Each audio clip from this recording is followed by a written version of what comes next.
Africa, unite, 'cause we're moving right out of Babylon. And we go into our father's land. Yeah. How good and how pleasant it could be before God and man to see the unification of all Africans, children. Marcus Garvey said it. Now let it be done. We are the children of that higher man. We are the children of that Rastaman. Woohoo. Africa, unite. 'Cause the children wanna unite. Ooh, yeah. Africa, unite. 'Cause we're moving right out of Babylon. And we go into our father's land. One more time. Yes.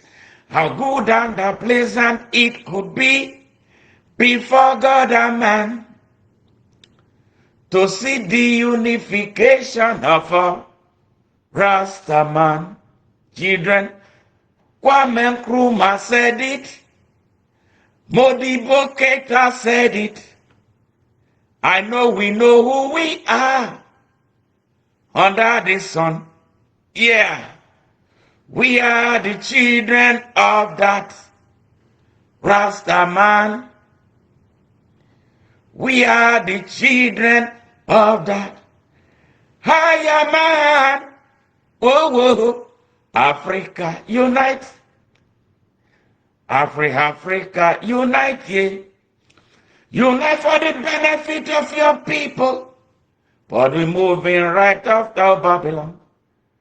Unite for the benefit of your children. Hey, Africa, unite. Yes, yes, yes. Good afternoon from Houston, Texas, United States of America. My name is Smart Mado Ajaja. I am the CEO of ONN and the convener of Open Nigeria and Africa Unite. Yes, today is a great day. I hope you are having a great day wherever you are. Great weekend, Yes, we must stand tough. We have to stand tough no matter the rages and stages they put us through. We must stand up for our right. This is a moment for Africa and the African people. Now the question today is this.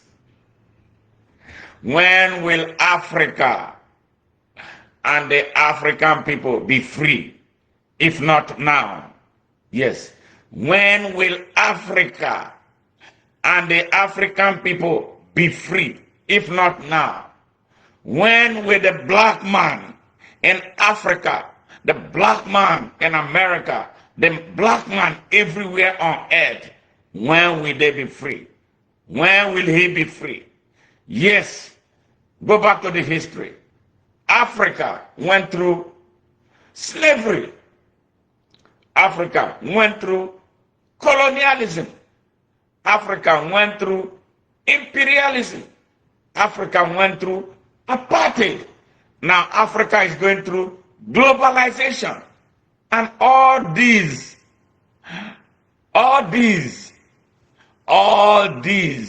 collectively is one thing in different names. Subjugation of the African people. The exploitation of Africa. Slavery. Yes, every generation of the oppressors will change the name. All right, but the ideology remains the same. The ideology remains the same. Yes, beat down Africa and the African people. Make them look less than humans. Make them hate themselves. So they be fighting and be distracted when the mineral resources are being exploited and taken away, remanufactured, and brought back to the African people to buy at higher costs. Now, before we continue, I welcome everybody. I welcome everybody to this show. I welcome everybody to this show. I welcome people from TikTok. I welcome those from Facebook. I welcome those from YouTube. Thank you. Quite frankly, I must be very honest, I don't like doing live shows on Facebook anymore because Facebook has been stealing from me. They do all kinds of advertisements off of my broadcast, but I'm not getting paid for it. It's not about the money. I don't even care. The reason why I'm still doing live shows on Facebook is because of my people. I have a lot of followers there. And if you look, you are from Nigeria, you are from Africa, you know how everything is screwed up. They don't give them the type of access we have to the internet that we have here in the United States, where everything is liberalized. For a set fee, you get the services. They don't turn it off and back. They don't tell you about data. When it is unlimited data, it is unlimited data. But the people there, they exploit them. Yes, why are they exploiting them? Because of the bad governments we have all over Africa that allow rogue corporations from outside, especially from Europe, to come and exploit our people. So they tell them data, and they don't have enough data to watch. The truth that we need to liberate Africa is what a lot of us are bringing to the fore for the people. But sadly again, there's an obstacle, the data obstacle. So people are not able to jump in like Americans are jumping in now, watching this show. People from Africa are not able to jump in the way they ought to do, so that they will enjoy the benefit of listening to the truth about what happened to their continent. So they say Facebook is cheaper for them. That is why I am continuing to do my live shows on Facebook. I've had so many bitter experiences with Facebook that truly I want to delete my account on Facebook. I don't want to deal with Facebook. YouTube is good, it's okay. And TikTok has proven to be okay. People are more accessible there. But Facebook, well, they say it's cheaper for them for data. So that is why I'm giving it to them. So that what is important to me is the message. So my viewers, my watchers, my followers on Facebook, you are the reason I'm still doing Facebook. Otherwise, I'm done with Facebook because of what happened in 2019. I brought about what France was doing in Africa, especially in Nigeria, Niger, Chad, and all that. When I brought it, people thought I was joking. I was the one who broke the news about that France was part of Boko Haram, that was masterminding Boko Haram, to destabilize that Sahel region. And they have successfully done that. So when I brought it out, when the first time I did a live show on it, within an hour, over 60,000 views. So that offended some people. My Facebook account was closed. Yeah, for no just cause. I did not violate anything. I always spoke the truth. But years after, the whole world has come to a realization that indeed France was culpable. And then they were handsomely rewarded with expulsion by Niger, Burkina Faso, Mali, and now Chad. And I believe more will come. More will come. More expulsion from France, for France, and the Imperial European Corporation. I've seen Africa as an empire for them to come and do whatever they want unchallenged. They hate it to be challenged. So this is what we're talking about. This crisis Africans are suffering, the problems we have had, is a generational crisis. Their ancestors started it. They came with the Bible in their hands. Yeah, lying to us about God. God we knew, very well. Yes, Our way may not have been the perfect ways. We were not allowed to develop. So our development was fractured. And then they fractured us and channeled us their own way as inferior people. Here who will continue to struggle and learn and learn and learn. The learning has never been over. Now the question is, when are we going to graduate from this imperial European university without end? When we cannot do anything for ourselves. They reduce us to beggars. Every time Africa is in need, we are begging, cap in hand. But everything that drives their economy, the economies they get from Africa, we get it. Over 45% of the earth's resources reside in Mother Africa. Yes, they incapacitated us mentally. They make us to think so inferior, so low about ourselves, and they make us to hate one another. Every time there's war everywhere in Africa, war. That got to stop. And that is why we are asking this question. When will Africa and the African people be free? If not now. When will Africa and the African people be free? If not this second. Yes. I remind you, Africans. I remind you, the black people. It doesn't matter where you are.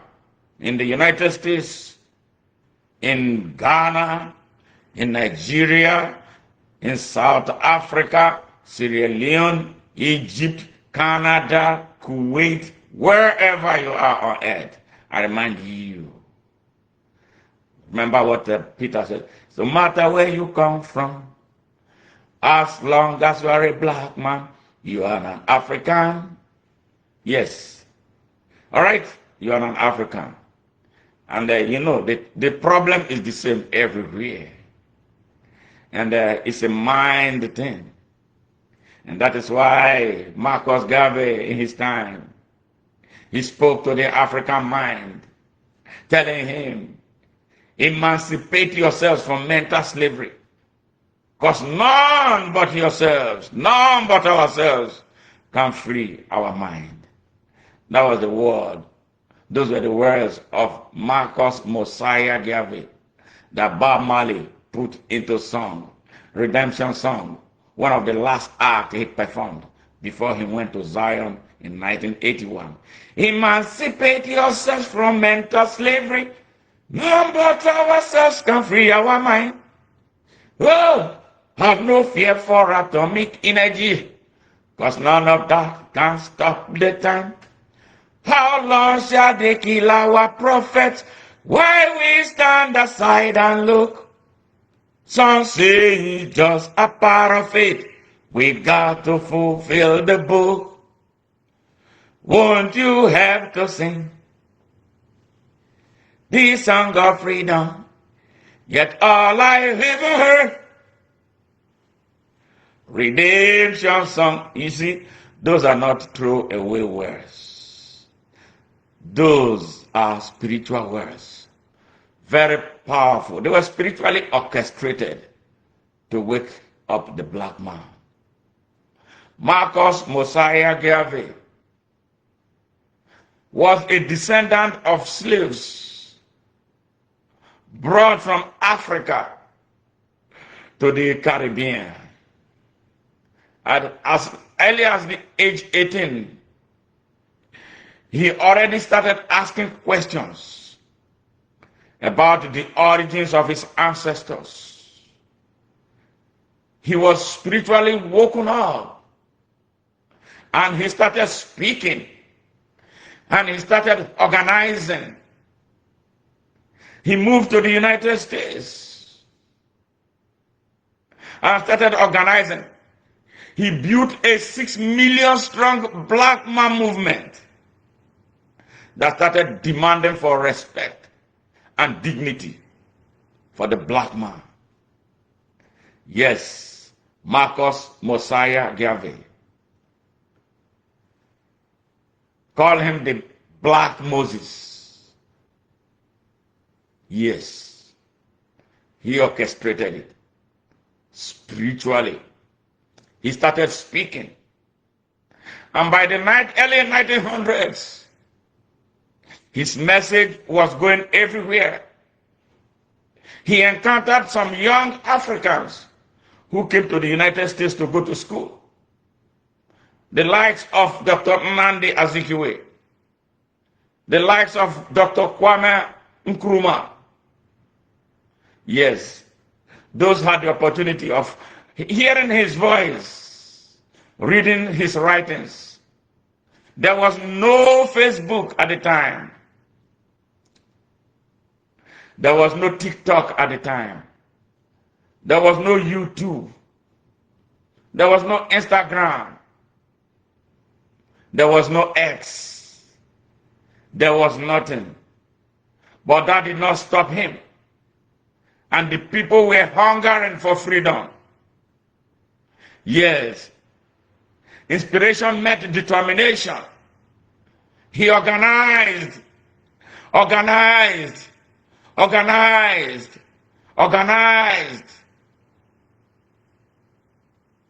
until the world started hearing him. Black people all over the world started hearing him. Those who came to school here went back with the voice, the message of Marcus Mosiah Garvey, and started demanding for independence and the decolonization of their various enclaves that were colonies. Yes, the power of voice, the power of spirituality, the power of determination. Now, let me ask you, in this generation, you have Facebook, you have YouTube, you have TikTok, you have WhatsApp, you have Instagram, you have LinkedIn, and you have all these social media platforms with which you can reach the world in just a second. Now, the question is, what are you doing with them? Especially as it affects the urgency to unite the African people for the last fight for their liberation. Marcus Garvey started it. Kwame Nkrumah, Modibo Keita, Sekou Toure, Nnamdi Azikiwe. Yes. Jomo Kenyatta, Julius Nyerere, Kenneth Kaunda, Augusto Neto, Amilcar Cabral, they all pushed it. And they became a source of nausea to those whose interests were threatened in Africa. And they recruited fellow Africans to start ousting them. Remember the story, what happened to the young man in Congo, Patrice Lumumba, 1961, great Pan-Africanist, who stood up against King Leopold of Belgium. After Belgium destroyed 12 million Congolese, 12 million Congolese. I think I'm being moderate with the figure. Some books say 15 million. 12 million Congolese were massacred by little Belgium. Belgium is not even the size of my hometown in Nigeria. Yes, they came, massacred Congolese, took over their minerals. At independence, this young man, Patrice Lumumba, the first democratically elected president of Congo, was asking questions, and they did not like it. What did they do? They recruited Mr. Tshombe, who later changed his name to Mobutu Sese Seko. They killed him. They took him to Belgium. They dissolved his body. The people who are telling us about human rights today, they dissolved his body in concentrated acid. They melted him. He melted. As if killing him was not enough, they soaked his body into concentrated acid. Now, what right do these people have to tell us about human rights that they did not give us? They did not give our ancestors. What right do they have to tell us about human rights? What right do they have to tell us about democracy and how we should lead ourselves? Yes. That's what they did to Patrice Lumumba. In Ghana, they raised the General Kotoka. Yes. Kwame Nkrumah was on his way out to an international engagement. He heard about his overthrow in the air. They put General Kotoka in Ghana as their puppet. In Congo, they had Mobutu. All right? In Guinea, where they had a Sékou Touré, they were troubling Sékou Touré. Sékou Touré refused to sign French extension of colonialism. What did French do? France, the leaders of France. I don't want to generalize. All French people are not bad people. Their political leadership, their elites. They destroyed all the infrastructures that they had built in France. They destroyed the sewer system and left that country worse than they met it. Yes. They did the same thing in Mali with Modibo Keita in charge. He refused to sign.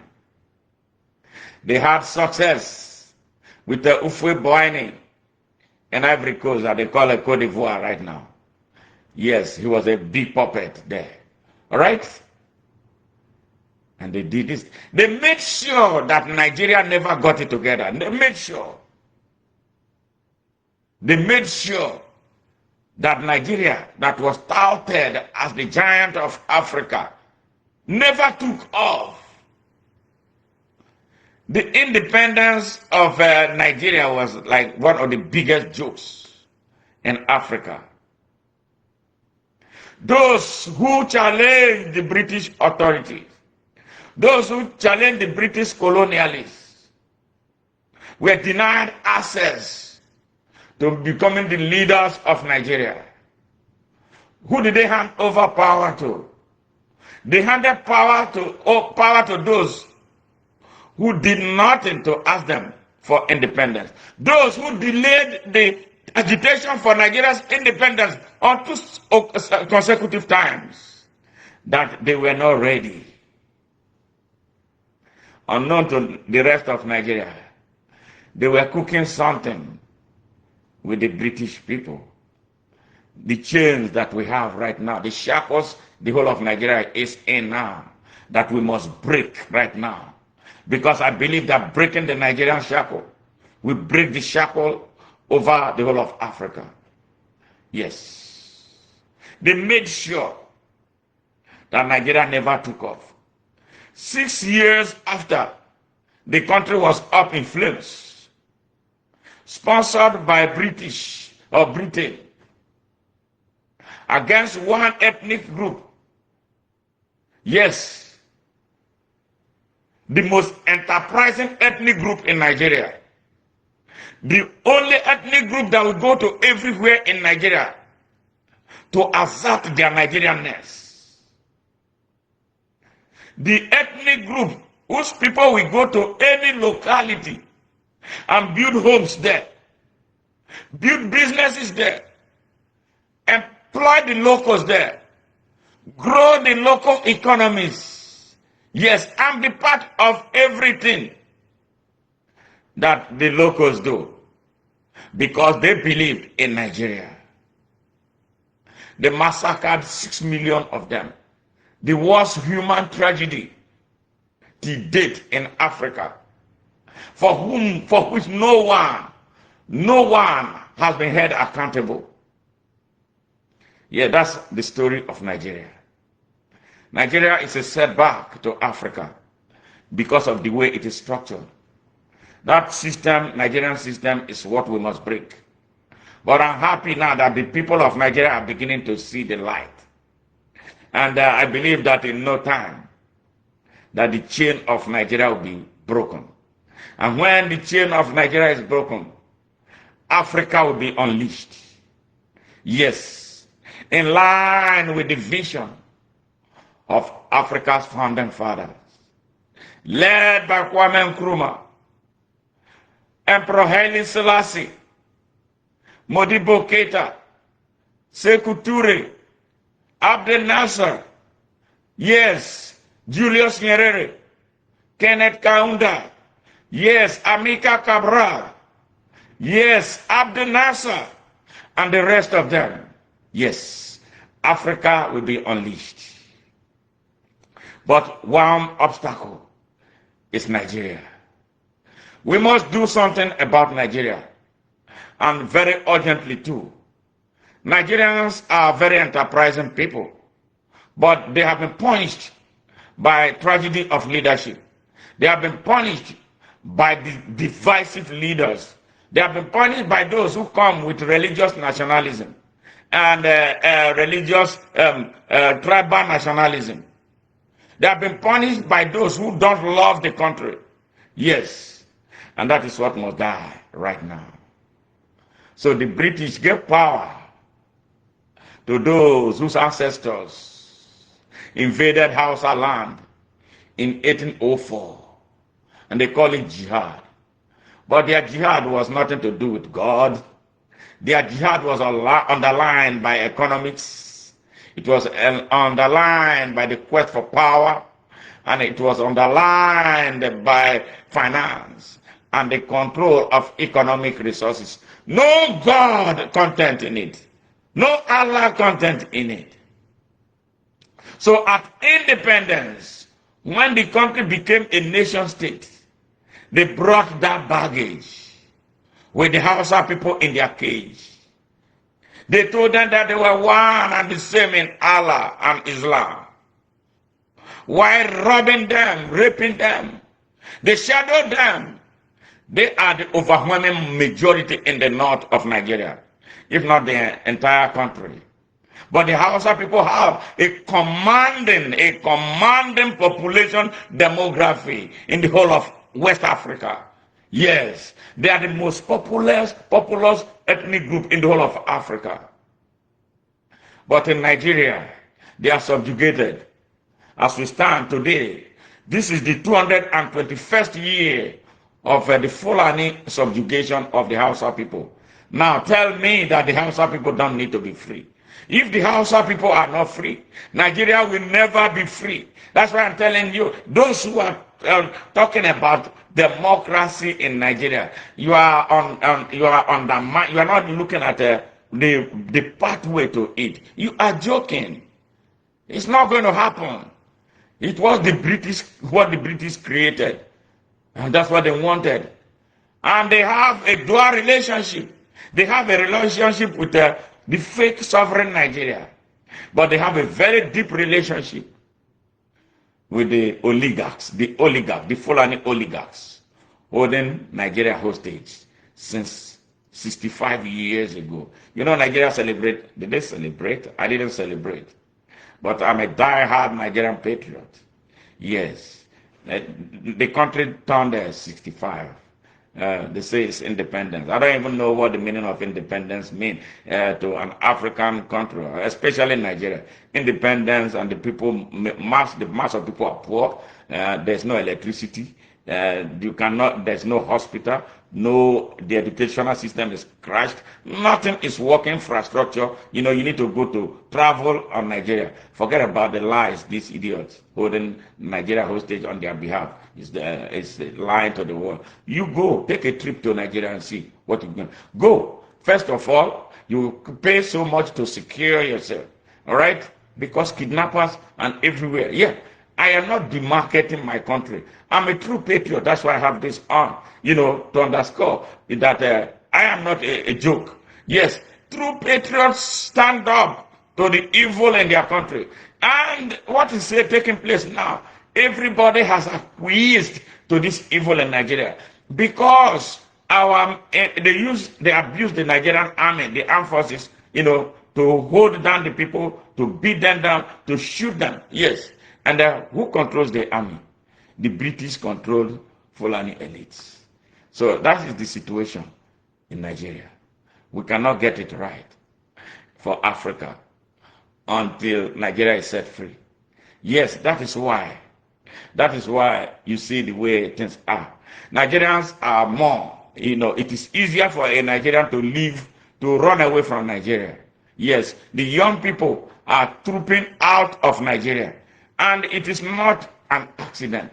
It was created, to drive the people of Nigeria away so that they can occupy Nigeria.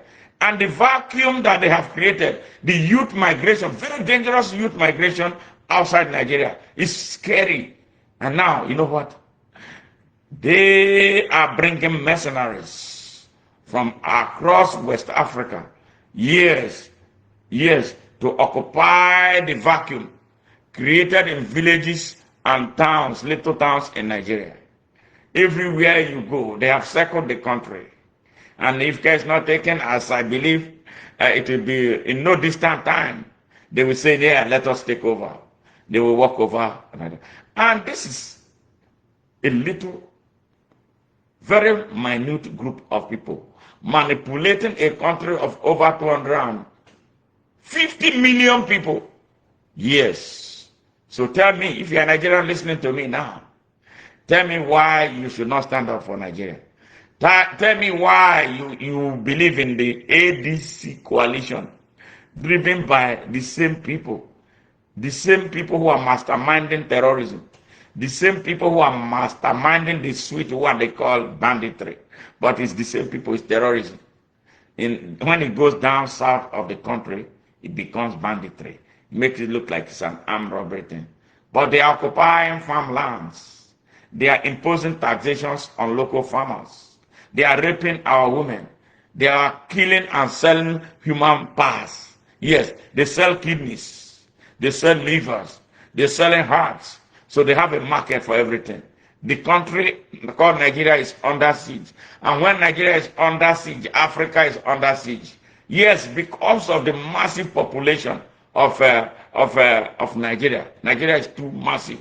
And then you go to places now, Nigerians now have become allergens in fellow African countries because of the way they are migrating in droves into those countries, stressing the systems there. You hear about xenophobia against Nigerians in South Africa. No, if everything was all right, Nigerians will not move to South Africa. Nigerians will not move when they are not professional. Like me, I was invited when I went to South Africa. I was given a job right from Nigeria before I left.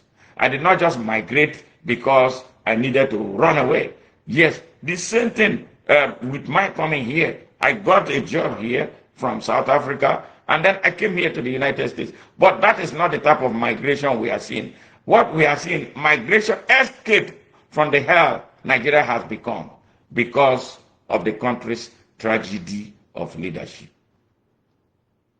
Yes, you see the dilemma, the problem of Africa. So if you're an African, especially West African, don't think it is Uhuru in your country if you are not already feeling the heat. You see, the other day, Ghanaians were protesting, asking Nigerians to leave their country. That is not supposed to be. That was contrary to the vision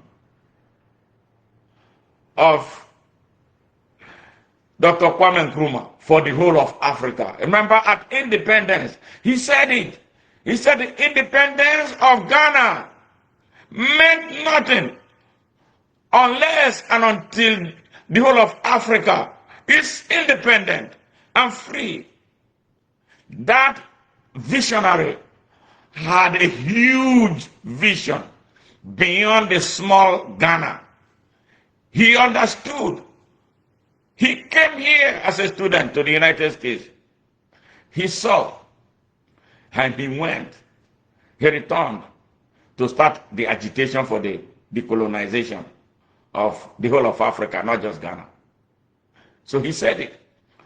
Emperor Haile Selassie, Kwame Nkrumah and Emperor Haile Selassie wanted a quick move towards the unification of the whole of Africa at the time.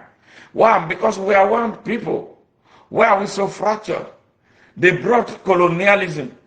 All right, after their Berlin Conference in 1884 and 1885, when they set a sail to come and take over Africa, they created spheres of influence.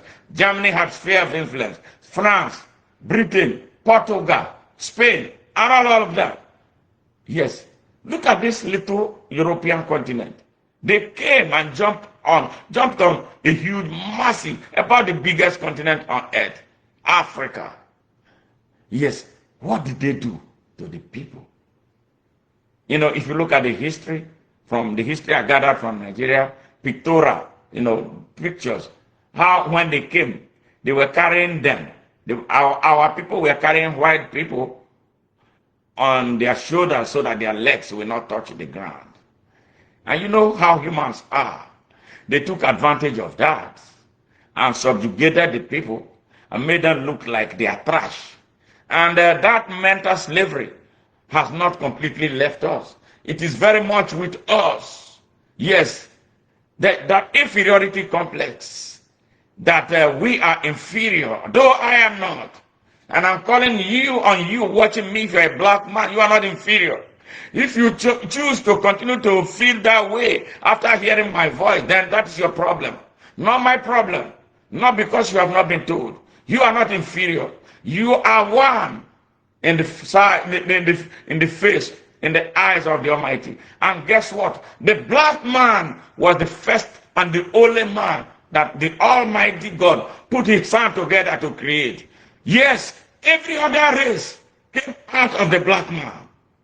Every other race, including the races that have continually subjugated the black man, came out of the black man. Every race has its root in Africa. We were the first. And now we are calling, this is the moment, historic moment of taking over, recovering who we are, getting back here to who we are. God, the Almighty, who made man, the only man he made was African man. Every other person that came was from Africa. He gave the African man knowledge, wisdom, and understanding. But what happened to the African? Yes. Some people come and want to use their Bible to justify that God caused Africa or God caused the black man. That is not true. They brought this fake story of Ham, Shem, and Japheth. And then our pastors in the fake churches now hammer this, and they continue to become the weapon that is holding our people down. Yes, I tell you, dump that story. It's not true. We refuse. We are so naive. That was why. We lost our moral compass. The African man lost his moral compass. And that is what we must regain. And that is what we must do right now. It is time for us to question ourselves. Yes, it's time for us to question ourselves. We've been to schools here, in Britain, everywhere. When we are in the class, we count tops. They don't see our backs. But when we go home to Africa, motherland, we are like fish out of the water. Why? Because they have this generational colonial legacy. The foundation on which they stand. Every generation stands on it. They will give it a new name to make it more appealing. They don't call it slavery anymore. But the truth is that it is slavery. It is what it is.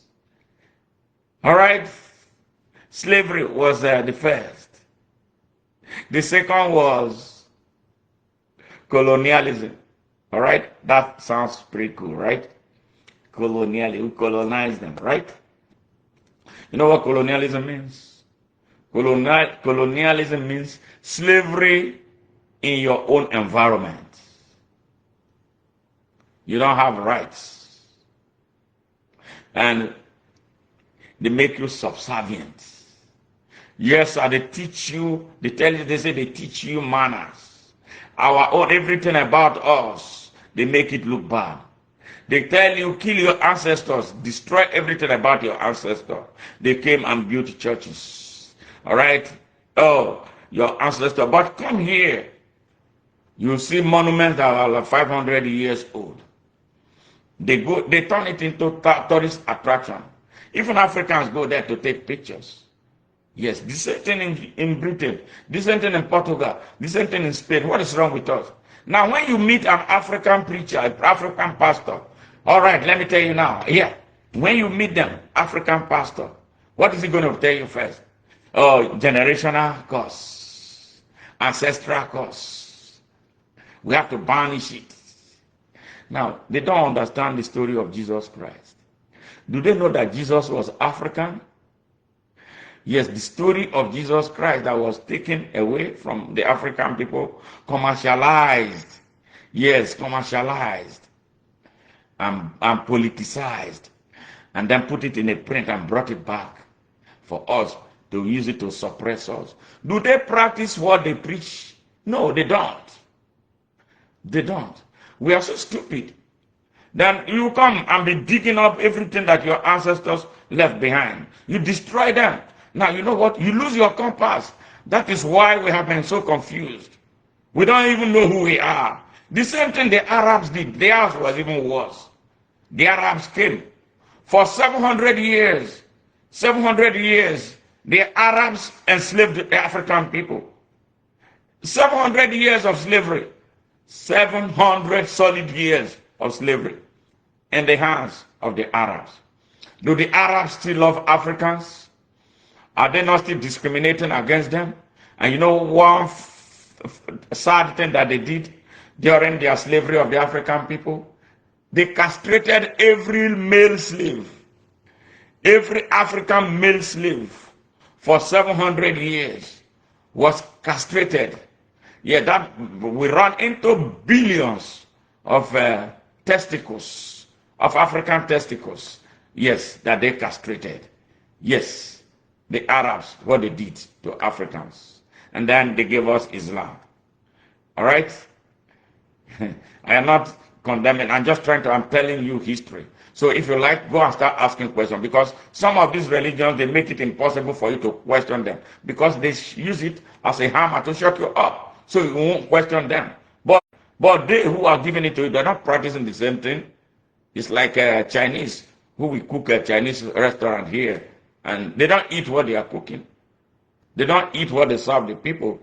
They eat something different. Because there's a difference between commercial and what they eat for themselves. That's how wicked this whole world is. Africans are so nice. Our niceness led us where we are. It's okay to be nice. Now what I'm saying is that let us open our eyes. There's nothing wrong with opening our eyes. So that is why we are sending this message now. You hear Professor Patrick Lumumba is preaching. All right, Julius Malema from South Africa is preaching. I am preaching here, and many more people. And thank God for Captain Ibrahim Traore. Yes, you know, when you have them as leaders, it makes the job easier. Yes, that one is occupying a place with a state power to advance the cause for Africa and the African people. And this is the reason why every black man on the surface of this earth must pray for him, must support him, must stand up for him whenever they shoot him. Like what we all united to do when France tried all that they could, and they are still trying to find a way to oust him so that they can return to that country. So the whole of Africa for once stood up to say enough is enough. I want to see Africans standing for Nigeria and Nigerians to say enough is enough. What we have in Nigeria is not a reflection of the will of the people of Nigeria. It's not. It's not. They are not. Nigeria is a country right now in the hands of rogues. Not just the Bola Ahmed Tinubu. Rogues round and round. Rogues in the National Assembly. Rogues as state governors. Rogues as a council chairman. rogues as councillors. Yes, rogues in the state assemblies, rogues in the judiciary. Yes, Nigeria is under siege. And then on top of that, criminals, rogues, terrorists, driving the people north. In the whole of northeast of Nigeria, I'm telling you, that whole place there's no government taking place. They pretend that everything is all right. Nothing is all right. Our armed forces have been destroyed. Buhari made that possible. The armed forces have been shaky since 1966. But Buhari came with state power as a head of state. He recruited Boko Haram terrorists into our country's armed forces. He called them repented for terrorists. Do terrorists repent? Somebody who has killed, somebody who has bombed people, you brought them into the army, not just bringing them into the army, you gave them command and control positions in the army, and they work to set up ambushes for those who are truly soldiers that they periodically would set up for destruction. Yes, that is why the armed forces of Nigeria cannot fight. They lack the cohesion to fight. They lack the determination to fight. Because there is no clear-cut leadership. And that is how sad the country called Nigeria has gotten. But before I proceed, there's a cheering news from the Hausa people in Nigeria. The people who have been subjugated for 221 years. They have seen the light. And now we send the light. Hey, stand up for your right. Did you hear? Get up, stand up. Stand up for your right. One more time. Get up, stand up. Yeah. Don't give up the fight. Hey, preacher man, don't tell me that your heaven is under the earth. I know you don't know what right is really what. It's not all that glitters, it's gold. Half the stories they never told us, and now we've seen your light. Children, stand up for your right. Awusa, get up, stand up. Did you hear? Stand up for your right. One more time, yeah. Get up, stand up. Whoa, don't give up the fight. All right, hey, TikTok, thank you for all those that are following me right now. Please follow. You hear the truth. We want to unite the people of Nigeria. We want to unite the people of Africa. Yes, we want to come to the world as people who have now realized who they are and want to stand in the face of the world and look at the world eyeball to eyeball. Yes. They say United Nations. Formed in 1945. After the end of the Second World War. Second World War, they say Second World War. I don't know why it's actually Second World War. We didn't create no war. But Africans were at the thick of the center because some of the European countries could not find people to fight for them, especially France. Africans went there to fight the war for them. A lot of Africans died in those wars. Yes. First and Second World War. All right, when that war, they claim it ended. It was a tribal war. Some factions among Europeans were fighting. They call it World War. All right? And whenever they are fighting, they make it look global. Okay? So, they fought the World War. The Buffalo soldiers were from Africa. Okay? So, they formed the United Nations. It was championed the effort of the United States, the League of Nations. All right, later they changed the name to make it look more appealing. And they set up institutions. You're right, they set up, what they thought would help drive. There was this lofty objective of associated with the formation of the United Nations, to solve global problems. Now tell me, since 1945 to 1925, now 2025, what have they solved? They may have solved problems in other countries. They may have solved problems in their own countries, European countries. but they have not solved anything in Africa. The situation in Africa has serially, progressively gotten worse. Africa is not led by those that the people of Africa would want to be their leaders. Africa is led by their puppets. So when their puppets are in charge, it is okay for them. All right, and that is why they reduce Africa to a continent where they can come and take mineral resources, that's all, to build their economies, to develop their nuclear programs, to expand opportunity for their people, and everything is fine. Schools are working great. Everything is working right. But Africa is in darkness. Africa is in hunger. Africa is in wars at all fronts. Not because they would want to, yes, because they have to create that war in order to continue to aid the depopulation of Africa, the decimation of Africa, and sometimes they pause it and say, okay, the war is over, and now we come, and then we can help you rebuild your infrastructures. Now, when they come, who pays? It is we, the African people. It is from our resources that they pay, all right? And they will take as much as they want. There's no way for the African people to quantify and then qualify to say, okay, this is how much you must take. No, they come and continue to take. They manipulate the people. They bring puppets as leaders. And can you imagine somebody like Paul Biya, who has been president of Cameroon since 1982, when I left high school. That's some 40-something years ago. Yeah, he has been the president of Cameroon. Today, he's 94 years old. And you know what? He's still running. And it's okay by France. Because they are able to fleece the country with him. Now, with all that is taking place in Africa right now, the rebellion, I don't know why Cameroonians, what is wrong? What's up, Cameroonians? Really, what's up? Seriously, what's up? We are not even seeing any kind of movement in Cameroon. Like, they are finding that they hold down the Cameroonians really hard. They pin them so hard. And, you know, at least there are some movements in Nigeria. We are not seeing that kind of movement in Cameroon. What's going on? Anyway, so that's what they want for Africa. So give them the puppets. All right? Pauperize them. Okay? And then they'll come. And, we have to budget. Every country budgets. Everybody wants to help Africa. They are hungry. Oh, they are needy. And then NGOs will live here. They evade taxes here in the United States.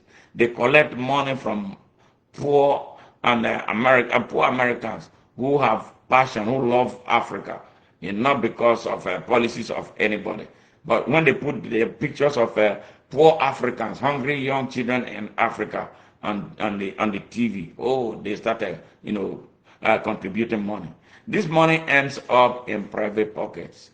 Now they will take off, come land, for instance, in Nigeria. They go, always their destination is the north of Nigeria. They know what they are doing. Yes, they know what they are doing. They go to the north of Nigeria. They go to somewhere in Somalia. They will go to somewhere in Kenya. They will arraign these children with flies all over their mouths. And they give the impression that that is what the whole of Africa is about. And then they use it to blackmail Americans, for instance, emotionally, into giving them. They give them money. And they come. They bring all those pictures. Maybe just buy a few bags of rice and beans. They are fed Africans. And then the rest of the money is in their pocket. They bring them back to the United States and then start living life. And that's why I loved what President Trump did with the U.S. aid. But I don't think it was far-reaching. Some of those NGOs from the United States who go to Africa to commit all these crimes, they need to be investigated and punished, for their abuse, for their crimes against humanity. That's the same thing the Europeans are doing. Yes. And on top of that, they are setting up labs to do a lot of unwholesome things that the Africans don't understand. Like, for instance, Bill Gates will walk into Nigeria, goes to the boardroom of the presidency of Nigeria to sell them nonsense. He's not wanted here. Nobody wants Bill Gates here. He's trying to sell them genetically modified food so that we become dundies and idiots.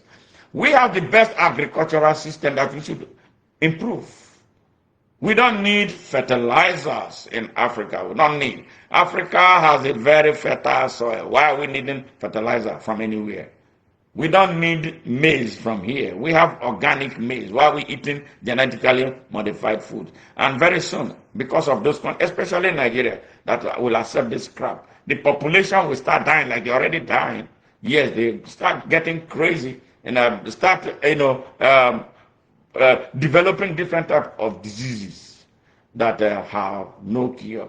Just the same way they damage our Niger Delta, environmental pollution, yes, environmental degradation. So we have a lot of problems. Yes, and a great part of Nigeria, African problem is in Nigeria. If Nigeria zooms off, Africa will rise. Nigeria is not providing the type of leadership that will take Africa away from darkness. Yes, yes. Now I'm going to read a few things from people who are commenting.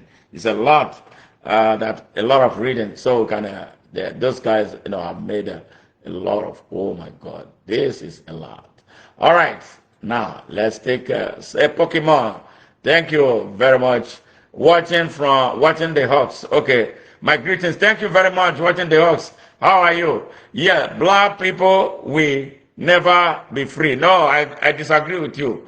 Black people will be free, and you and I, if you're a black man, I hope you are not giving up. I'm not giving up. We will inspire a new generation of black people, and our liberation is now, and it's actually nearer than we think. Yes, there are. I know we can say some of those things out of frustration, but remember, like Bob Marley said, if you get down and you quarrel every day,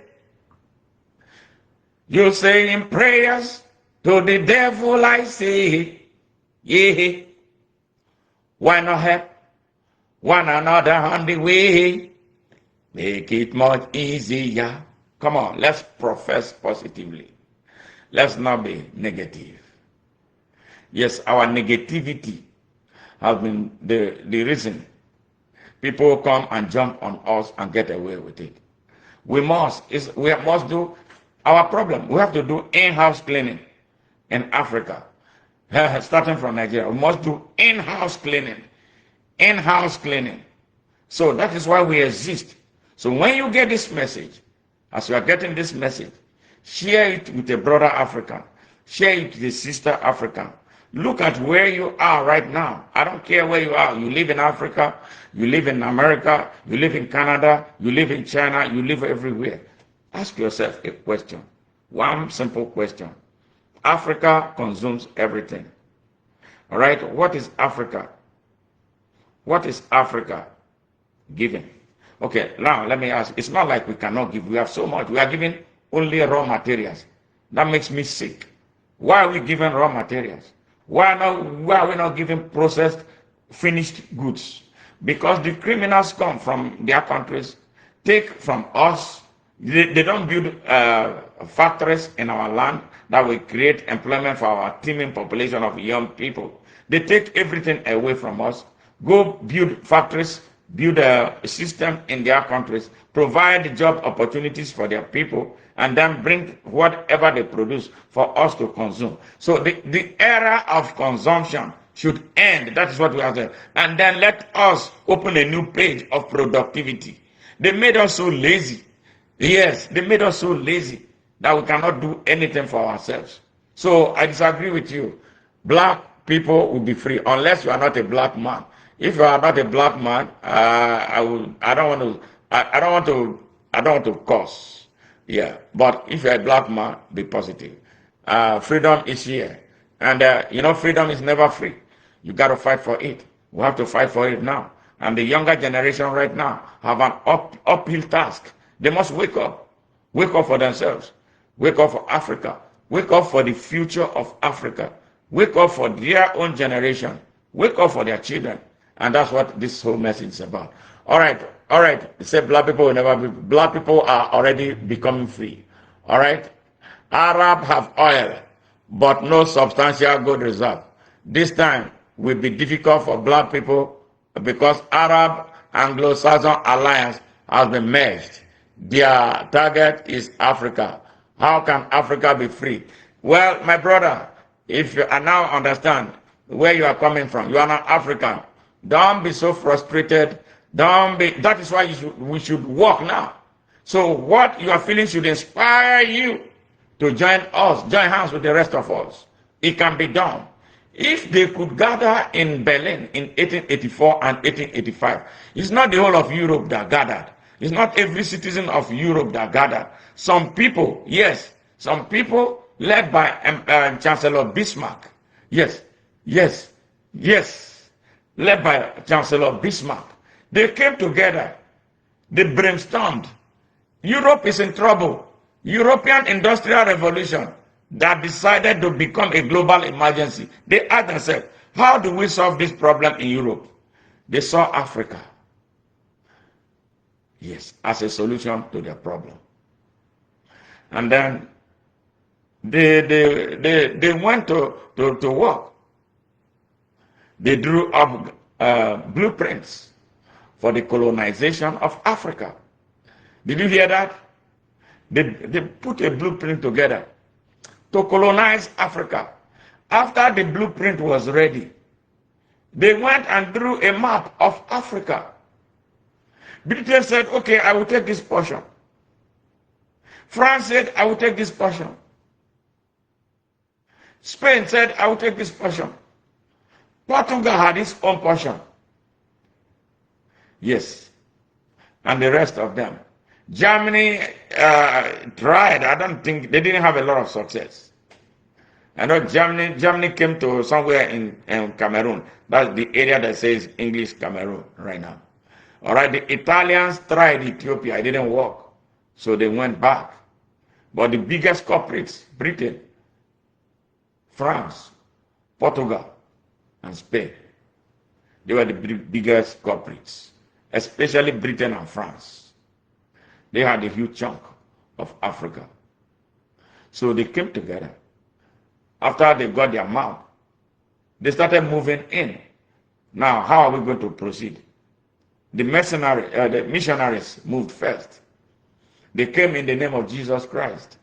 They came with the Bible, calling on our people to repent, condemning their practices as idolatry. All right? And then they replaced everything. And they made us hate everything about ourselves. Our ancestors now started seeing. They created their school. If you want to enslave people, give them the wrong education. They gave us a wrong education. They educated us to be who we are not. They educated us to start wearing suit and tie. We are not, that's not who we are. They educated us to be idiots. They educated us to be inferior. They educated us to be subservient. They educated us to say yes to everything they say. Even if they are killing our people, we agreed that it was okay. That's the type of education we have. And that is why we are suffering. It's a mental problem, mental disease.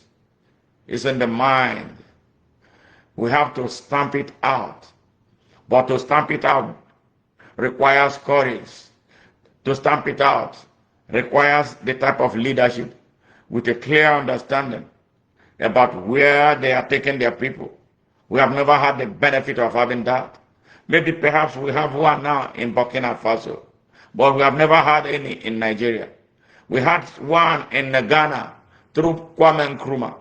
We had one in Ethiopia, Emperor Haile Selassie. We had one in Guinea, Sekou Toure. We had one in Tanzania. Yes. Yes. We had one in Kenya. Yes. Julius Nyerere was in Tanzania. We had one in Zambia, Kenneth Kaunda. We had one in Zimbabwe, Robert Mugabe. Call him a demon. Call him a Satan. You know why? They made us hate him. They made us believe that he was the problem. No, he wasn't the problem. The only thing he did wrong was ask them a question. They agreed to redistribute land after the end of apartheid in Zimbabwe. When the time came for them to do their own part of the deal, they reneged. And then trouble started when he asked them a question, why? I want to do it now, my way. And as the president of Zimbabwe, he started the process of land redistribution. Why should 1% of the population, why should 1% who are not Zimbabweans actually, organically, yes, because their ancestors came there to take over the land, why should they control the lands in there? Why do the black people not have a right to own lands and own farms there? That was where Mugabe's problem started from. And what did they do? They started as usual. They bring the weapon of sanction, all right, because of one man that they don't like. They put the whole people in danger. They starve them. They take off their food, the access to purchase. They destroy the country's currency and to demonize him. And the people started hating him. And then how did it end? It ended, all right, in a coup. Okay, that's what they do. Yeah, but thank God, it looks like African people have at least wisened up a little bit. That was about what they were about to do with Traore, and that was what they were about to do with Triane in Niger, Azimi in Mali. Yes, all right, yes. So we have to wake up. So they demonize good African leaders for asking questions. You know Samora Machel, the first president of Mozambique. How did they knock him out? In the mid-air, because he was challenging the apartheid infrastructure in South Africa. They blew him up in the mid-air. Yes. Tell me where Mozambique is today. Mozambique has become hell. All right? So that's what they do. They will bring sanction. They put the people under pressure to hate their leaders, the ones that are actually out to do good for them. So this is the reason why Africa must be independent. And this is the reason why Africa must be free. And this is the reason why not just only me should be asking for it. And the people of Africa must be conscious enough to demand. So the thing is that if they could organize in Berlin, a few people did that, it's not the whole of Europe. They organized. They had a mission. They had a vision. They put machineries into actualizing their vision. And it worked for them.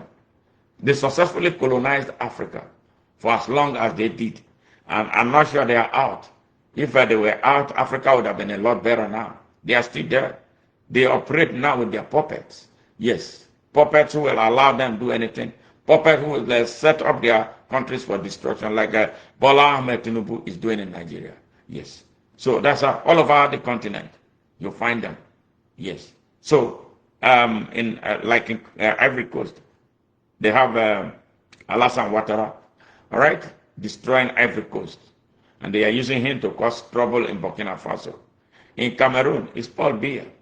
And elsewhere, there are many of them. So this is why we need more Traores. Many more Traores. Many Traores for us to get Africa off the chains. So if we continue to express negativity, yes, we are not going to get anywhere. So I'm a Rasta man. Rastas convert frustrations into inspiration. So the only thing we can do, if we, the people of Africa, unite and say we have had enough, there's nothing an outsider will do. They will bow to our demand. What is the greatest problem is we are divided. Look at Nigeria, for instance. Inside Nigeria is so divided. They can't come together. Why? Because there are some with Arab interests, like in the north, the fake Sultan of in Sokoto. He wants us Nigerians to behave as if we are Arabs. We can't. And there are some who will work with him for the money that they will get. Corruption. And the mass unconsciousness of our people is contributing. And they use the army to scare the people.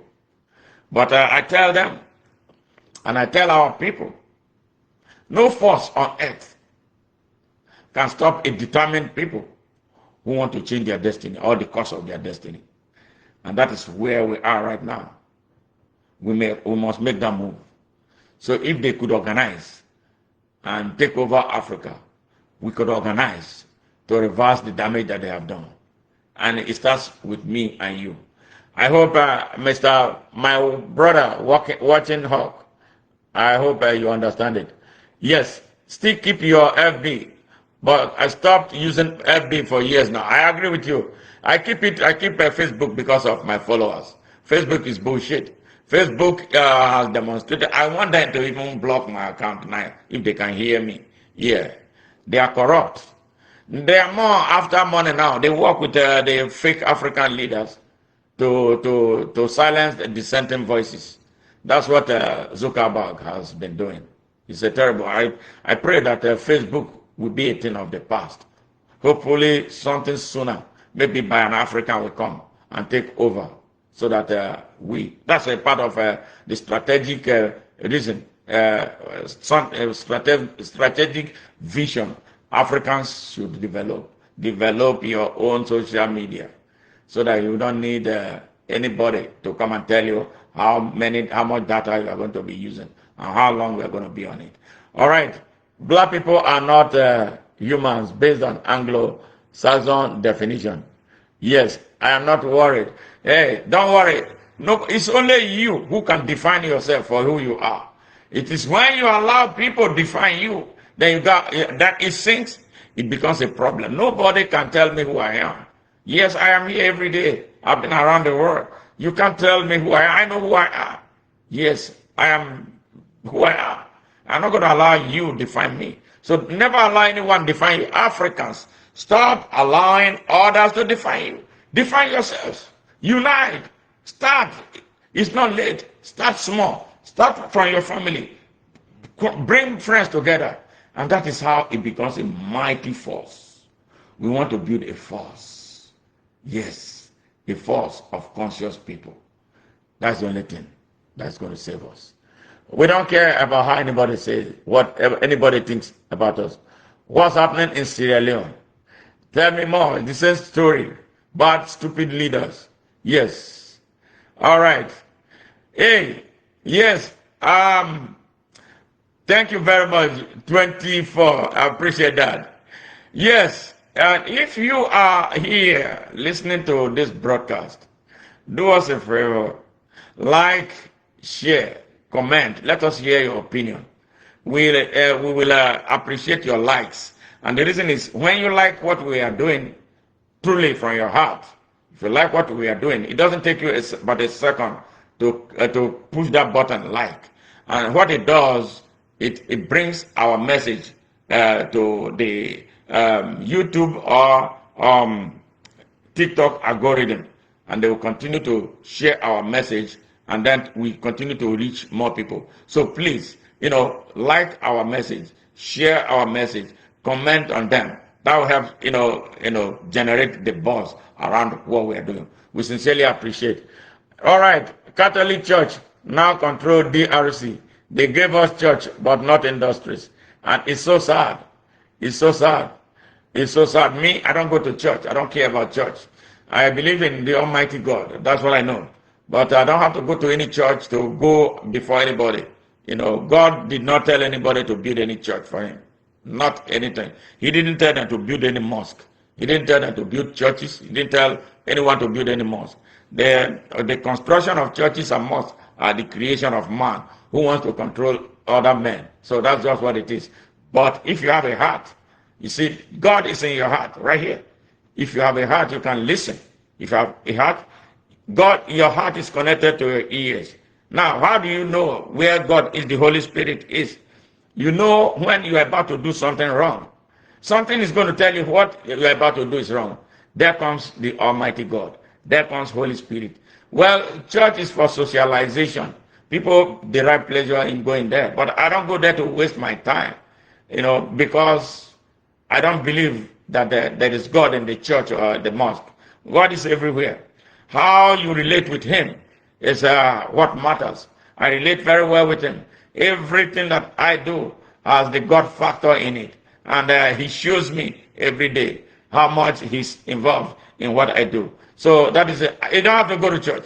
Well, that's my own. I don't go. If you like, continue to go. I don't have any problem with that. But what I'm trying to tell you, as an African, as a human being, is that you know that you have basic human rights. Your right to your life, right to choice, right to freedom of expression, right to freedom of association, right to a relationship with whatever you say is God, and right to self-determination. Yes, right to self-determination. And all these rights are sacrosanct, and they are only given by the Almighty God and not by man.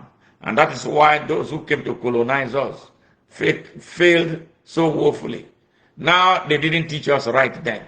After they have taken more than enough, they have built up their countries, they come and tell us democracy, they come and tell us about basic human rights without atoning for their sins in the past.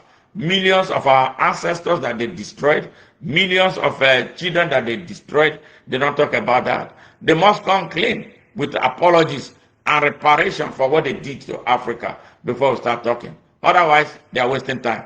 Now, by the way, the United Nations, I'm happy with how President Donald Trump obliged them. It's a useless, the most useless organization on earth. It's not serving any purpose. An organization that is afraid of democratization. Why do we have a United Nations that has only 5 permanent Security Council members?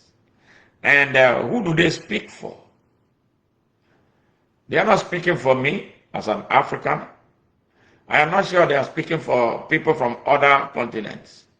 Who the hell are they speaking for? They don't represent me. They don't understand the pain I feel as an African. They don't understand the subjugation the Hausa people are going through, have been going through since the past 221 years.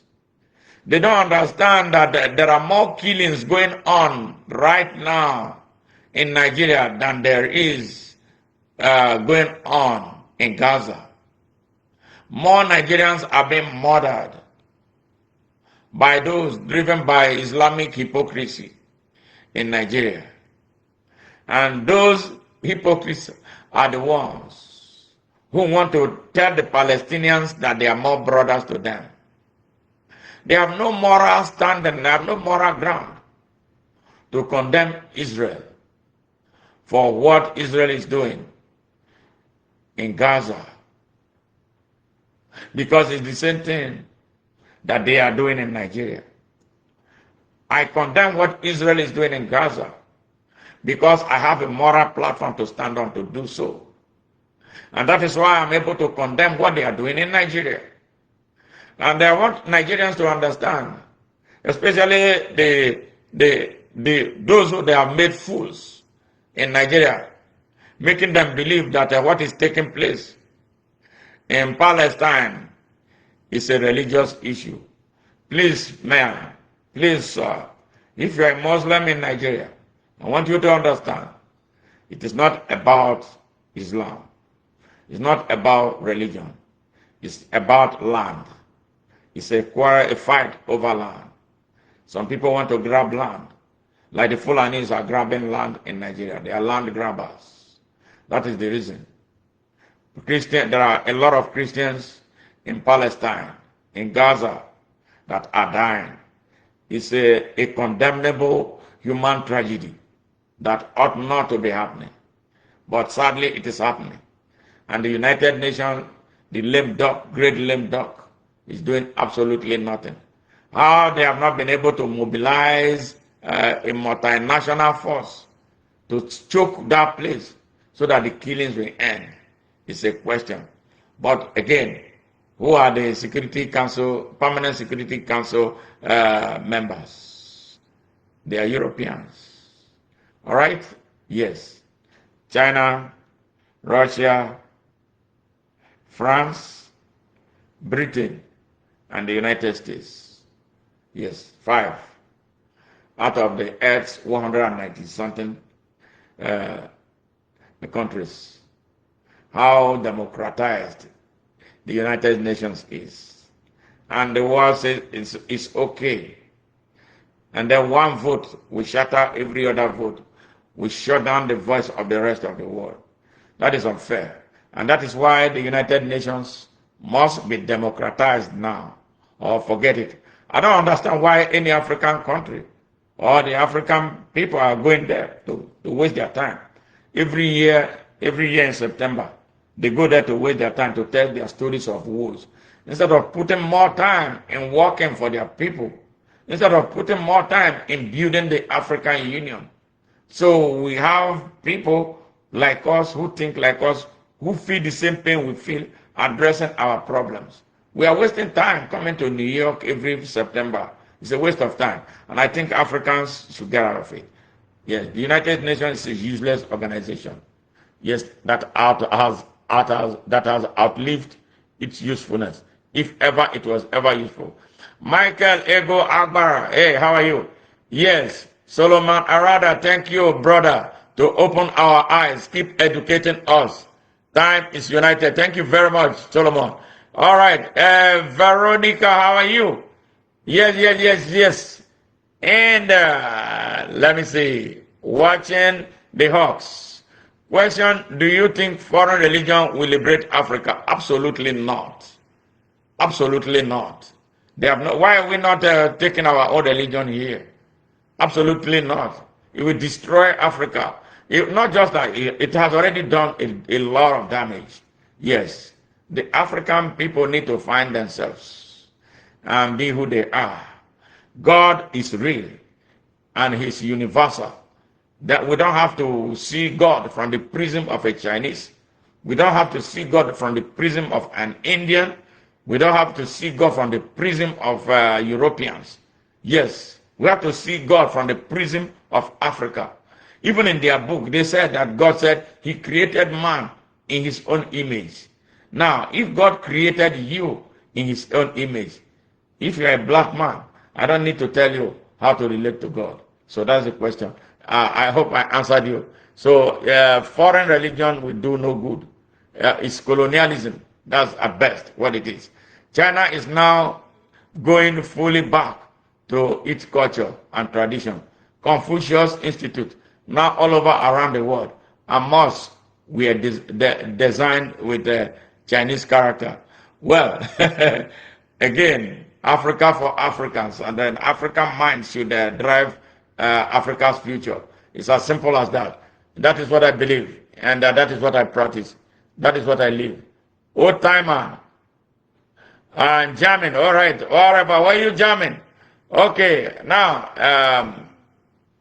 thank you, Dorian Palo. Yes, sincere appreciation for your visit here. Yes, thank you. Yes, Africa. Questions for you. When is Africa and the African, when will the Africa and the African people be free? Me think it's now. Me think the time is right. Me think we should change course and from where we have been traveling, because we are not going to get to any destination. We have been put in a university where we cannot be guaranteed of graduation. So we must graduate now. We must go back to who we are. We must go back to who we are. Yes, that is the only way. Yes. But we can relate with the rest of the world. That is fine. I have no problem with that. But we must control our destiny. We must control our resources. We must choose the right type of leaders. Yes, we must start choosing the right type of leaders. We have not been choosing the right type of leaders. That is why we are suffering. The people who will vote criminals into office, you vote a drug dealer who was found guilty here in the United States. You vote a certificate forger, and you vote an identity thief, and you expect your country to be an El Dorado. It is not going to happen. Never. So those are the basic things that we need to do. Yes, let's go and find ourselves. We have provided the blueprints. Let's start listening to ourselves. Are you satisfied with the life you are living? Yeah, look around you. If you're a Nigerian, look around you. If you're a Nigerian watching me now, you don't have electricity. Yeah, but here it's like a crime to not have electricity. If I was in Nigeria broadcasting, my generator would be on. Or maybe I'll be running out of gas. I'll be calling everybody, let's go buy gas for me to be able to complete and continue. Yes, but here it's like a sin. Yes, here people don't buy transformers. Yes, people don't buy electricity poles for energy companies. It's their business because that's how they make money. That's how they grow their economies. So they go and make sure that they do what they need to do. Hey, so we thank everybody who joined us, and using this opportunity to say thank you. All those who have followed, we sincerely and deeply appreciate you. Those who have subscribed, thank you, thank you. You have helped us a great deal. And those who are liking our message, please, we love you for what you do. Those who have not liked, please, and you love what we are doing, just put your hand on that button and press it like. Let us see a lot of likes, for what we do. And it helps YouTube, it helps Facebook, it has a TikTok, algorithm to push us up there. So we'll get the global recognition that we seek, so that will become a source, a huge source of information and inspiration to people. And that this message, we believe, is going to grow bigger and bigger and bigger until those who need it for their redemption will get it. Thank you, thank you, thank you. Africa, unite. Yes, yes, yes, yes. And we love everybody who has been with us. We love our members, those who just joined us, for the very first time. We thank you very much. Yes, Godwin Kanife, hey, how are you? Thank you very much. How are you doing? All right. Yes. So join our membership. Our membership help us to expand our mission. Yes, we need to update and upgrade our facilities, to be able to bring this message of hope and redemption to the people of the world, starting from Nigeria, Africa, and everywhere. There is suffering, and there is persecution, and there is oppression and repression. And that is our work. We are a global movement for peace through justice. Yes, that is what we represent. Thank you. Now, do you agree that Africa should be free? I said yes. Africa must be free. If you're an African, yes, who thought otherwise, or who thought it was impossible, I tell you, go back to the story of those who created the Berlin Conference. They were not up to 100. They came together. Yes, they came together in search of solution for European problems. And they brainstormed. They brainstormed in Berlin, Germany. They stood there, brainstormed, until they found a place. They found a place. The place they call Africa. Yes. They sent some people to go and check it out. That's why you hear the earlier explorers, Clapperton, Mungo Park. They came not because they were conducting any academic exercise. They came as forerunners. Yes, as forerunners for the policy makers who now found a way to jump on Africa. They found a place. What do these people need? They saw, the first people who came, they saw how spiritually connected the African people are. And they decided that one thing is to break their mind through giving them a rogue spirituality. And they succeeded with that. Yes, and that's why we are where we are right now. Yes, that's why we are where they made us dump who we are. We packed who we are somewhere and wear the gown of who we are not. Now, when you are wearing a borrowed gown, there are consequences for it. And the consequences for wearing a borrowed gown or borrowed gowns is what we are dealing with as the African people. So I think it's time for us to ponder. I think it's time for us to ask ourselves questions. I think it is time for us to introspect. I think it is time for us to look back at our history. I think it is time to look at our present and then project into the future. What do we want to see of Africa's nearly 1.5 billion people? 1.5 billion people, mostly young people. Africa has the youngest population. Yes, and Africa has the over 45% of the Earth's resources that is not being used for the benefit of the African people. Africans are most vulnerable.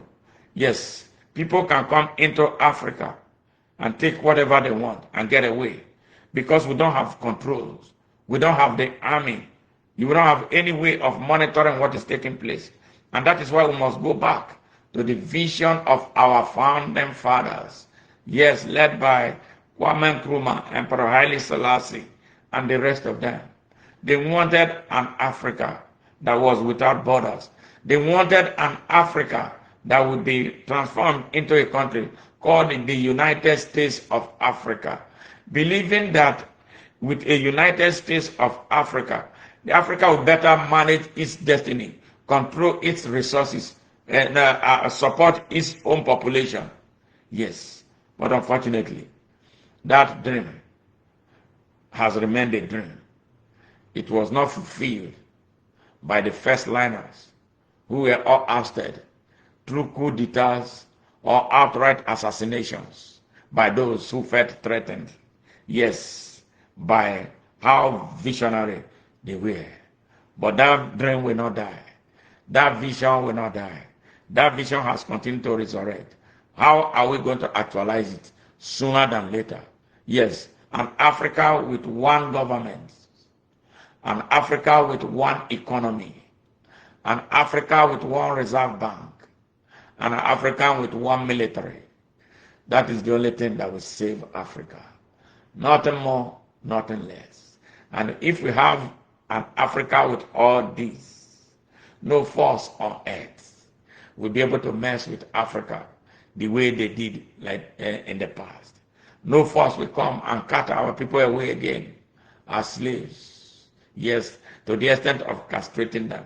Can you imagine a people who went through 1,100 years of slavery, 700 years of slavery in the hands of the Arabs, and 400 years of slavery in the hands of the Europeans that brought millions of our people here, scattered here in the United States, South America, and the Caribbean, yes, to work in their plantations. And they were subjugated and treated less than humans. And it has not ended. The consequences of that have become generational. Now is the time for Africans everywhere on the surface of the earth, regardless of how you went to where you are. Those in the United States, we are happy with the progress we are making, joining hands with our brothers everywhere on earth to build an African continent that will be home to all Africans, regardless of places of birth and circumstance of birth, regardless of how they were transported everywhere. Yes, like the Jews are returning to Israel, Africans must return home to Africa. We want an Africa that will have no need for a visa for any black man coming from anywhere in the world. We want an Africa that will be home to all Africans. We want Africa that will not be home to those who propagate Arabic ideology and Eastern European ideology. We want an Africa that will be home to Africans, that will be friendly, that will be business friendly, that will be able to deal with the rest of the world as equal. That is what we want. That is what we want. An Africa where religion will not mean anything anymore. Where religion will be reduced to the practice of individuals and not a state. Yes, now we don't need a religion to be identified by a religion. Our nomenclature will have religion behind it. It doesn't make sense.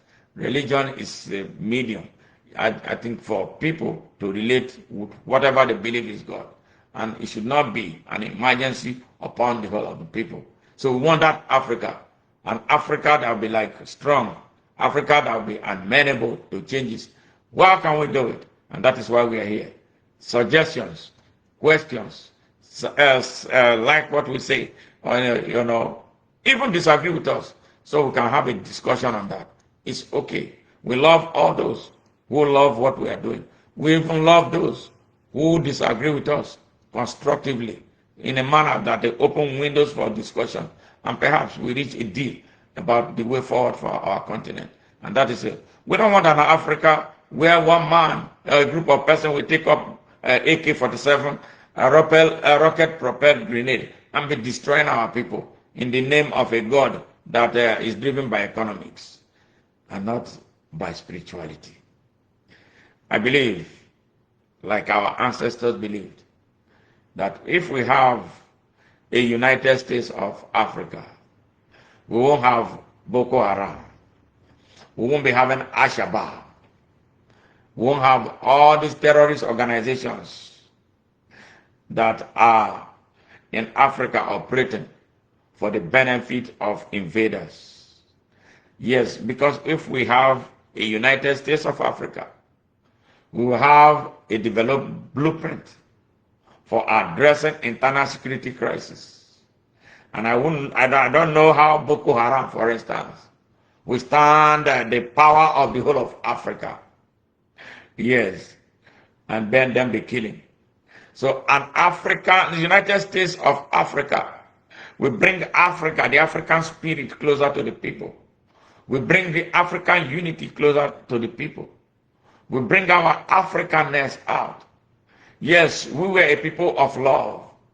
Our love was what was taken for granted by those who came now and seized our continent and make us look like we are idiots and make us look like we are beggars and then throw crumbs out at us and tell us that they are helping us. They give us aid from what they stole from us. How will someone give you aid from what they stole from you? And you still can't get it 65, 70 years after? It's time. And that is it. It is time. And it is now. Not tomorrow. It is now. It is this moment. It is this minute. It is this second. Africans. Yes, Africans. You are African traditionalists. You are Sangoma, for those in South Africa. You are animists. You are Christians. You are Muslims. It is time for us to ponder. It's time for us to say, hey, let's think. Now, what about this? This is our skin color. What about how we speak? What about our continent? Now, look at yourself. Look at what you've been practicing. Do you really love Africa? Do you love your brother? Do you know we are all one? Now, after you look at yourself, look at your continent or look at your country. We are working hard towards uniting Africa. Look at your country, for instance, Nigeria. Do you love Nigeria? Most Nigerians don't love Nigeria. They don't care about Nigeria.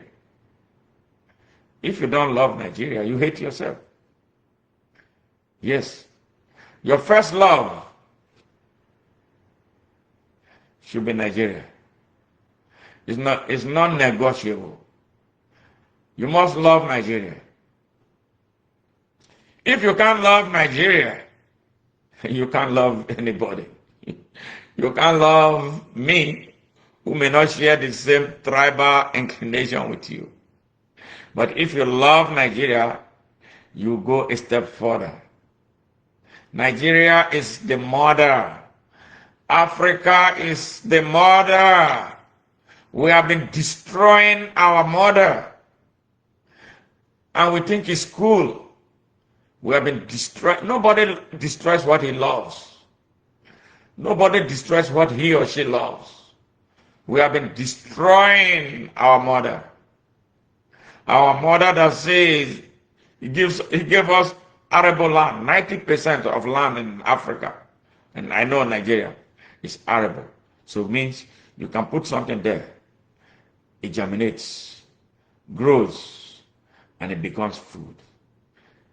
What do you want somebody to do for you? The mother is not going to prepare. Actually, Africa is preparing food for us every day to give to us.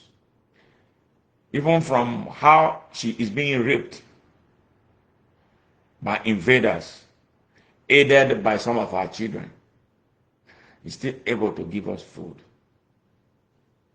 Anything that will make us hate that woman, that mother, take Africa as your own biological mother. Would you like anybody treating your mother so badly? Would you have loved me if I saw your mother where you are? I slapped your mother in your presence. How would you react? They have been slapping Africa.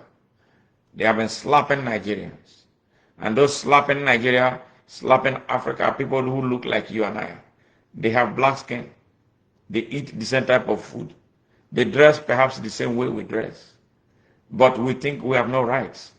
But if you understand that you have a right to the citizenship of Nigeria or Africa, you must know that you have a duty, a moral obligation to defend Africa or Nigeria against destruction by some of its children, like they are destroying Nigeria now. Like Bola Ahmed Tinubu is destroying Nigeria. Like Kashim Shettima is destroying Nigeria. Like Saad Abubakar is destroying Nigeria. Like Atiku has destroyed Nigeria. Like Nyesom Wike is destroying Nigeria. Yes, like David Mark has destroyed Nigeria. Yes, who again? Aregbesola, the worst governor, destroyed his state. Yes. Sanwo-Olu, yes. Where's the one in Imo State? Uzodimma Hope, destroyed. Mba in Enugu, keeping quiet as his people are being murdered. Soludo, all of them destroying. Yes. Sheriff, Oboriwori, after Okawa's destruction. Again, Udwanga and Ibori destruction.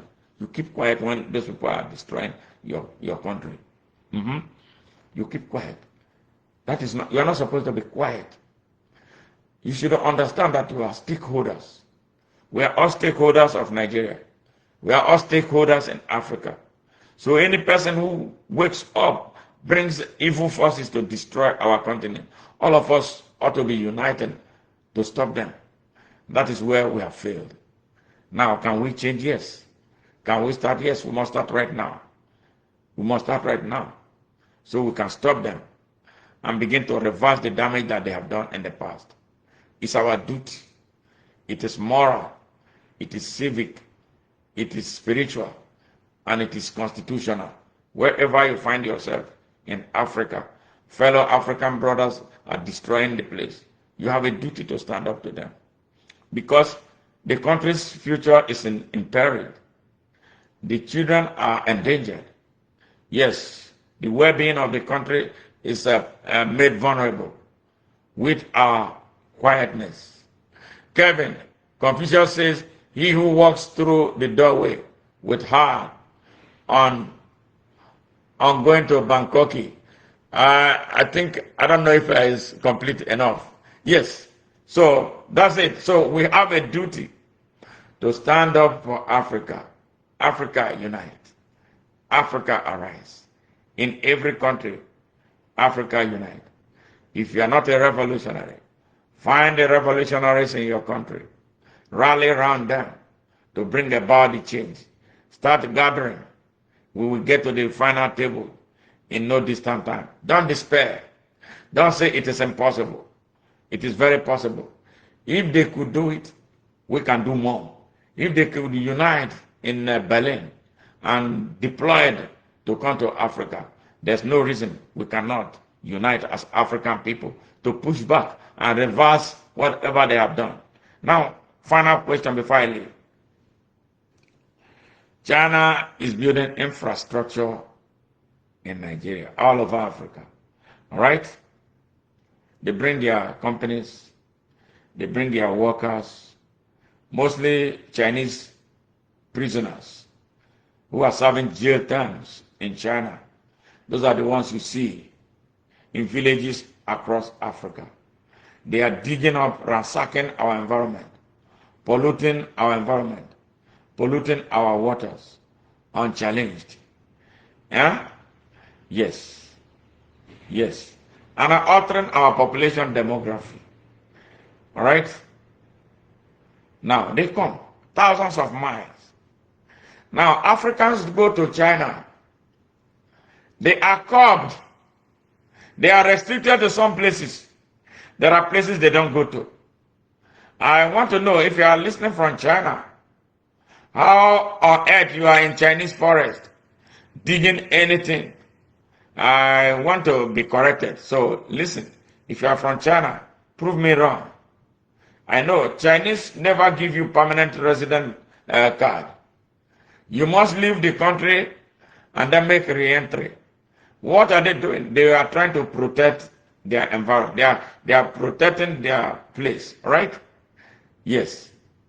Okay. But Africa is wide open. It's like a grazing land. You can go in and do anything you like and get away. Nobody asks you. And we are busy dancing Davido. Yes. We are busy dancing Davido.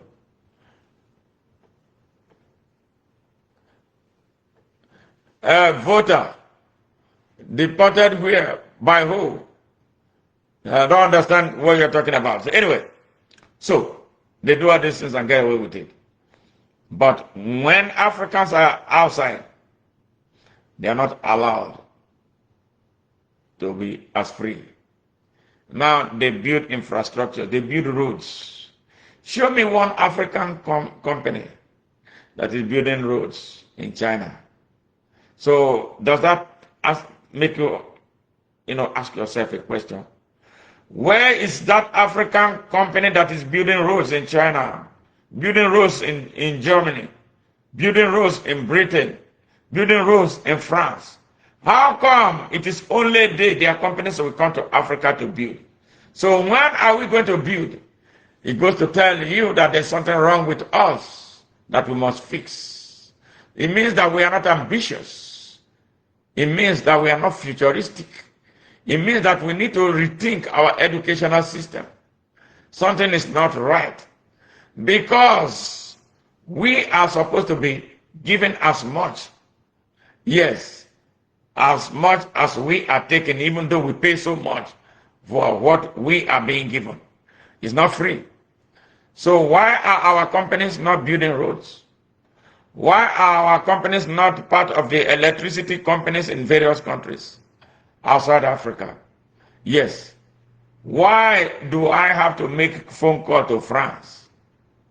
I make a phone call to Cameroon, but I have to pass through France? Questions that we must answer. So we need to go back to work, and seriously too. This is the time to rethink. And this is for the African young generation. We have been reduced to a colony of consumers. Yes, we have been reduced to a colony of consumers. We should be seen in the global space. Our companies should be in the United States operating and running businesses. Our companies should be in Germany. Our companies should be in Britain competing with the best over there. Our companies should be here in the US. Our companies should be in Russia. Our companies should be in China, building infrastructure. Yes, maintaining the standard, global standard. We are tired, and it has to be because of the type of leadership that we have had. We are tired of this subsistent leadership. We are tired of the subservient leadership. We should be conscious to choose those who are ambitious, who are visionaries, who can do things beyond the African space. Yes, if we cannot take care of it, we should at least be able to build roads for ourselves. Because every time the Chinese companies, the German companies come to build roads, yes, it is to the disadvantage of our economy. We pay them and they take their money to their countries. They don't invest, they don't employ our people. Yes, why can't we build roads? Where are those civil engineers that we are graduating, turning out from schools every year? What are we doing with them? Are we providing access to opportunities for them? What about the scientists that we are bringing? Do we have research laboratories for them? Yes, what about the doctors? Do we have real hospitals where they can express themselves? What about the nurses? Millions of Nigerian nurses are outside Nigeria. What are we doing? Yes. You see what is going on? So that's what it is. Africa has to be free. And if we have to be free, we must look inwardly. We must look at our leadership, the type of leadership. We must look at our educational institutions. We must restructure our economy to be more African. Yeah, even though we open access to global economy for the necessary exchanges that we need. It's a simple thing. It's not a rocket science. We must stop being the fake people. We must not continue to be the subservient people. We must not continue to be the consumers that we have been reduced to. We are tired of consuming. Let us produce. If we start producing, our economies will get stronger, and our currencies will get stronger. That is why our currencies are worth it, because we are not productive. Not productive because we are lazy, because of the type of system that we run. Yes, we need to change. We need to change. We need to produce first what we eat, and eat what we produce. And you know the impact of that on the local economy before we start talking about export. All right? We must stop the habit, the culture of exporting raw materials. Any company, any country, any corporation from outside Nigeria, outside Africa, that is desirous of doing business in Africa must come and register their presence in Africa. They must build their plants in Africa. They must employ Africans, even to the highest level. Yes. So all of us will be happy. They must not continue to deplete our resources. And then when our young people move to those countries, you call them illegal aliens. You start looking for ways to deport them. You are the ones inviting them, because you are taking resources from their countries to develop yours. And you know what mobility of labor is. They're going to go. In the past, when they came, they chained our ancestors, into slavery. Now our people have been manipulated into walking into slavery by themselves. You see, and at times they get too many, and then it becomes a problem to handle them. So the world must be fair. The world must adjust itself. If we want to control population or migration, we must be humane. We must do things that will keep people from places that are vulnerable, to keep them in their places. Invest in those places. Invest, and you still make money. Invest in their future. Invest in their destiny. That is economic diplomacy. It's as simple as that. All right, with this, we come to the close of this. It's been such a wonderful moment. And I love you guys for what you did, for your support, for all the likes, for all the sharing, and for all the comments. God bless you, and may God liberate Africa, and Africa will unite. Bye for now.